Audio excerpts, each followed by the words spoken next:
So I'm not sure how I had a pickup truck for about 10 years and I just found out about this and just purchased it. I'll show you what I'm actually using it for, which is a huge help. Then show you a small hack, a change that I made in design that I think makes it a lot better.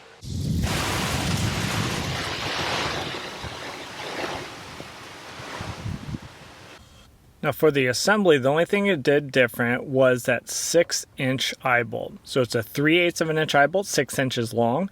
I used that in the bracket opposed to the standard bolt that comes with it. And I'll show you how I use that later on, which comes in handy.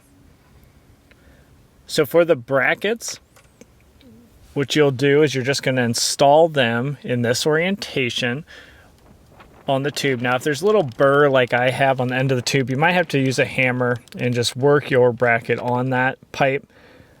And then once you have it on the pipe, you'll have a collar on the inside and a collar on the outside, and that's what's going to hold those brackets in the place that you want them so you can mount it securely to the tailgate. You just need a Phillips head screwdriver and possibly pliers or something to hold the square nut on the outside so you can tighten it up. So just repeat the process on the other side. Again, tightening up. Probably don't want to tighten it all the way because you might want to do a dry fit to make sure the brackets are on the right part of your tailgate before tightening down those collars. Now, once you have everything where you want it, you'll snake that strap between the tailgate and your bed. Takes a little bit of time there, and then you'll just tighten it up, and the one side is now secure. And again, we'll just repeat that for the other side. And the side I'm on right now, that is where the crank will be once we get everything set up. Again, snake that strap up. And once you get it through, you'll just tighten on the cargo unloader. And this is what you want to see. You need a secure fit at the top of your tailgate to make sure that's where the load goes. You don't want it cockeyed where the load might be pressing on the outside of your tailgate where you might actually dent your tailgate. Now here is my test, and that is I have this old home, and in the basement there is a significant amount of dirt.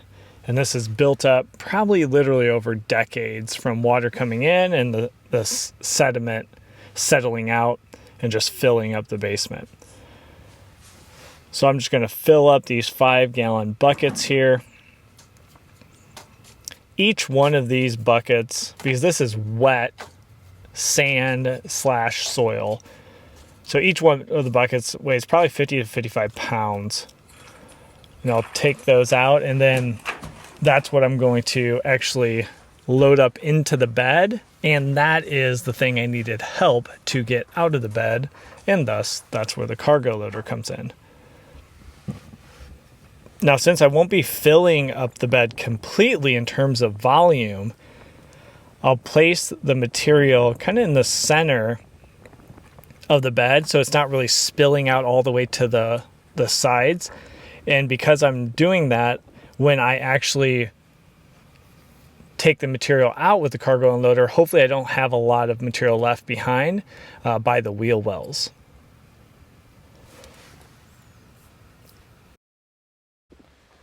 All right, so we have about, I'd say 1,250 to 1,300 pounds, pretty much wet sand in the truck. Here's the dent that I made, but I have plenty more to go. So let me show you how it works with 1,300 pounds. Remember, the capacity of this is about 2,000 pounds, so we're not really at the capacity. So I wouldn't expect it to load up too much, but at least you'll get a good idea of the big time saver that this is. So on this project, the big reason why I got the cargo unloader is because from this basement level, I need to take it up quite a ways to another part of the yard. So I was going to use a wheelbarrow. You can see it's already fun enough to do those 5-gallon buckets and pull them out. Now, at least I can go straight out of the basement. If you have to go up the stairs, that would be a bear. So I'll back up here. And then I'll show you how it unloads And then also the little modification that I did, which I think would really help you guys out, because the standard design, if you're going up to a ton, I don't know how long this guy's gonna last, but a little bit of a tweak, I think you can really extend out the functionality and the life of the cargo unloader. So the cargo unloader comes with a small strap that you can hook underneath your bumper, and then you put it into a buckle here and you tighten that up. And that helps to hold your tailgate down, which is a big benefit when you have a heavy load and you're starting to crank. Your tailgate will want to fly up, but it only secures one side, which I didn't love. So what I did is install those eye bolts I showed you earlier, and then I just used some straps, and then I just hook them to my hitch where you usually would mount your safety chains for your trailer. So hook them in there, hook them on the eye bolts, then I just tighten it up, and then that's going to hold that tailgate down secure. So if you have near 2,000 pounds, or even if you're overloading this, that's going to help you out a ton. Now I'm going to go ahead and crank the load out of the truck.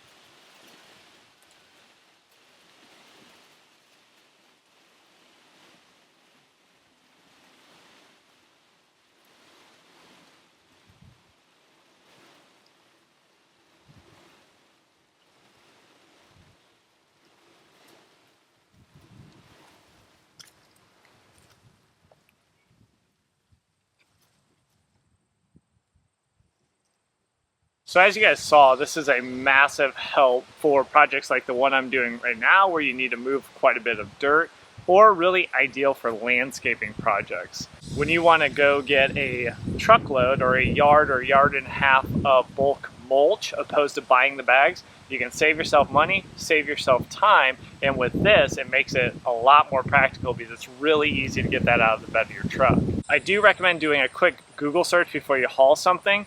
So if you're hauling wet sand, dirt, gravel, that can be up to 2,500 pounds per cubic yard, all the way down to mulch, especially if it's not that wet, you might be in the 600 to 700 pound range per cubic yard.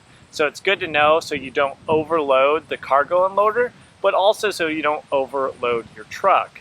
Now, where can you get this cargo unloader? A few different locations. One, you can get them on Amazon, just get it shipped to you in a couple days, and you'll see a link in the description, and also links for those eye bolts that I used if you want to go ahead and make those modifications like I did, so you have a more stable base and hold that tailgate down better than the original design. But also, if you have a Harbor Freight in your area, usually these are in stock, and they're between $50 and sometimes even on sale for $40, which is just a no-brainer in terms of pickup truck accessories that you need. Now, as you saw, I have a lot more work to do on this old house behind me, so I got to get to it. But if you want to see what other things to look out for if you're in the market for an old home, check out this video right here. I'll walk you through the main areas you want to look out for when you're looking to purchase an older home. So thanks for stopping by, and we'll catch you on the next video. Take care.